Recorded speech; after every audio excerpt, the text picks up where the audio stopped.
13 বছর হয়ে গেছে, আমি আমার বাবাকে দেখি না। বাবা কি জিনিস আমি বুঝি না। আমার বাবাকে যখন নিয়ে যায় তখন আমার 3 বছর বয়স ছিল। আমি তখন বাবা মানেটাও বুঝতাম না। আমি যদি তখন জানতাম আমি আমার বাবাকে হারিয়ে ফেলবো, তাহলে আমি আমার বাবাকে জড়িয়ে ধরে একটু কান্না করতাম। আমি আমার বাবাকে আর কখনো পাবো না, আমি এটা কখনো জানিনি।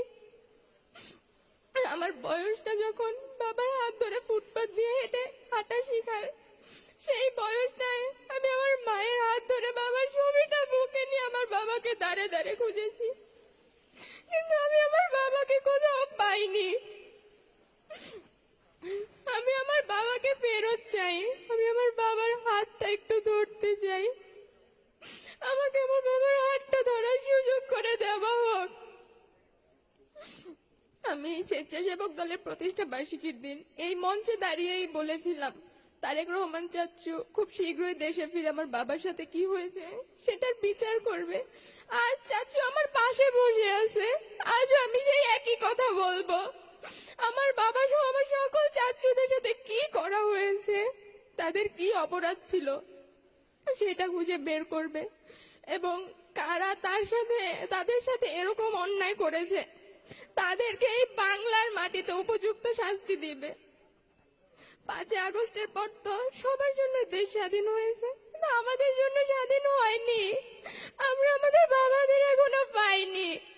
যতদিন পর্যন্ত আমার বাবা সহ আমার সকল ছাত্রীদেরকে আমরা ফেরত না পাবো, ততদিন পর্যন্ত আমাদের জন্য দেশ স্বাধীন হবে না।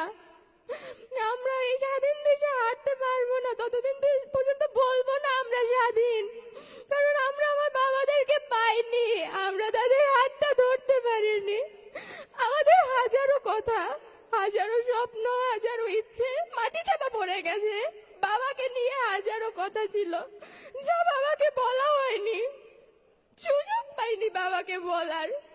বাবাকে যখন এই কথাগুলো বলবো, বাবা তো তখন থেকেই নাই, কাকে বলবো কথাগুলো? বাবা নামক বটগাছের ছায়াটা আমাদের মাথার উপর নাই।